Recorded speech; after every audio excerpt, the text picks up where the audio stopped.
حضرت سیدنا خالد بن معدان علیہ رحمت اللہ فرماتے ہیں، حضرت سیدنا عمر فاروق رضی اللہ تعالیٰ عنہ نے حضرت سیدنا سعید بن عامر رضی اللہ تعالیٰ عنہ کو حمس کا عامل مقرر فرمایا۔ پھر جب حضرت سیدنا عمر رضی اللہ تعالیٰ عنہ وہاں تشریف لے گئے تو اپنے اہل حمس سے دریافت فرمایا، تم نے اپنے عامل کو کیسا پایا؟ تو انہوں نے حضرت سیدنا سعید بن عامر رضی اللہ تعالیٰ عنہ کے خلاف شکایات کیں۔ گورنروں اور عاملوں کی بکثرت شکایات کرنے کی وجہ سے تمس کو کوفہ صغرا کہا جاتا ہے۔ جب انہوں نے حضرت سیدنا عمر فاروق رضی اللہ تعالیٰ عنہ سے عرض کی، ہمیں اپنے امیر سے 4 شکایات ہیں۔ ایک یہ ہمارے پاس دن چڑھے بہت دیر سے تشریف لاتے ہیں۔ 2 رات کو کسی کی بات نہیں سنتے۔ 3 مہینے میں ایک دن ایسا بھی آتا ہے کہ اس دن یہ ہمارے پاس تشریف ہی نہیں لاتے۔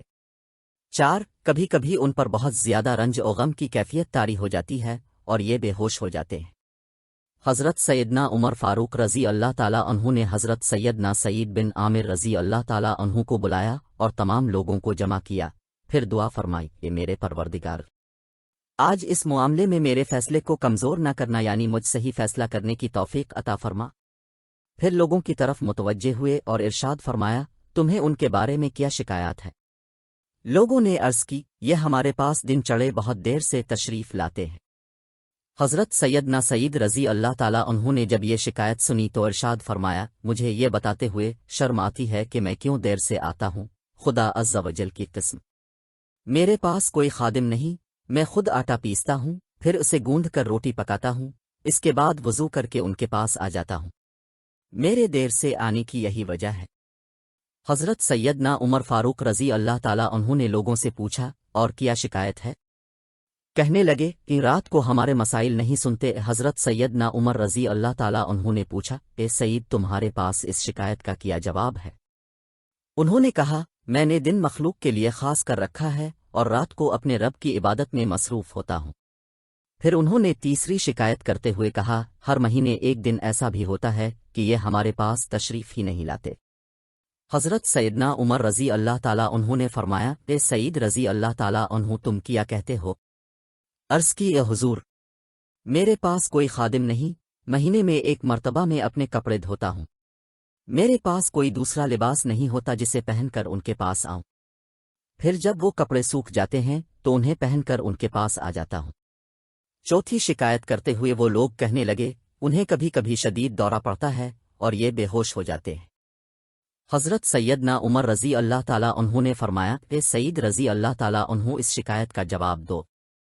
اب رضی اللہ تعالیٰ عنہ نے عرض کی، اسلام کی دولت حاصل ہونے سے پہلے میں نے حضور صلی اللہ علیہ وسلم کے ایک صحابی حضرت سیدنا خبیب الانصاری رضی اللہ تعالیٰ عنہ کو ایک میدان میں دیکھا تھا، جنہیں کفار قریش نے کھجور کے درخت سے باندھ رکھا تھا اور تیروں سے ان کا جسم چھلنی کر رہے تھے، میں بھی ان لوگوں میں موجود تھا۔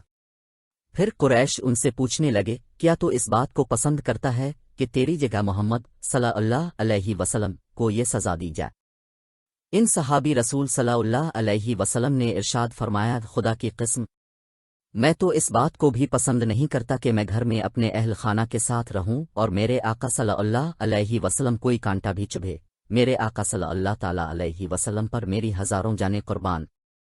اس کے بعد اس صحابی رضی اللہ تعالی عنہ نے حضور صلی اللہ علیہ وسلم کی بارگاہ میں استغاثہ پیش کیا اور محمد صلی اللہ علیہ وسلم، محمد صلی اللہ علیہ وسلم کی صدائیں بلند کیں۔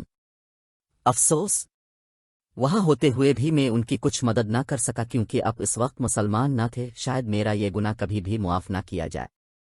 بس یہ خیال آتے ہی میری حالت خراب ہو جاتی ہے اور مجھے پر غشی طاری ہو جاتی ہے۔ حضرت سیدنا عمر رضی اللہ تعالیٰ عنہ نے ارشاد فرمایا، اللہ تعالیٰ کا شکر ہے کہ اس نے میری فراست کو ضائع نہیں کیا اور مجھے ایسی عظیم ہستیاں عطا فرمائیں۔ پھر آپ رضی اللہ تعالیٰ عنہ نے حضرت سیدنا سعید رضی اللہ تعالیٰ عنہ کو 1000 دینار دیتے ہوئے ارشاد فرمایا، ان کے ذریعے اپنی ضروریات پوری کر لینا۔ جب آپ رضی اللہ تعالیٰ عنہ کی زوجہ محترمہ رضی اللہ تعالیٰ عنہ نے دینار دیکھے تو کہنے لگی، اللہ تعالیٰ کا شکر ہے کہ اس نے ہمیں غنی کر دیا۔ یہ سن کر آپ رضی اللہ تعالیٰ عنہ نے ارشاد فرمایا، ہمارے لیے زیادہ بہتری اسی میں ہے کہ ہم یہ تمام دولت ان لوگوں کو دے دیں جو ہم سے زیادہ محتاج ہیں۔ کیا تو اس بات پر راضی ہے؟ وہ صبر و شکر کی پے کر بولی، میں راضی ہوں۔ پھر آپ رضی اللہ تعالیٰ عنہ نے تمام دینار تھیلیوں میں بھرے اور اپنے گھر کے سب سے امین شخص کو بلا اور فرمایا یہ تھیلی فلاں خاندان کی بیواؤں کو دے دو، یہ فلاں خاندان کے یتیم کو، یہ فلاں خاندان کے مسکین کو، اور یہ فلاں خاندان کے حاجت مند کو دے دو۔ اس طرح اب رضی اللہ تعالیٰ عنہ نے ساری رقم تقسیم فرما دی، صرف کچھ دینار باقی بچے۔ جب اب رضی اللہ تعالیٰ عنہ گھر تشریف لائے تو اب رضی اللہ تعالیٰ عنہ کی زوجہ محترمہ رضی اللہ تعالیٰ عنہا نے پوچھا، کیا اب رضی اللہ تعالیٰ عنہ ہمارے لیے غلام نہیں خریدیں گے؟ جو مال بچا ہے اس سے غلام خرید لینا چاہیے۔ اب رضی اللہ تعالیٰ عنہ نے فرمایا، اگر ہم سے زیادہ کوئی محتاج آ گیا تو ہم یہ مال اس کو دے دیں گے، اللہ کی ان پر رحمت ہو اور ان کے صدقے ہماری مغفرت ہو، آمین۔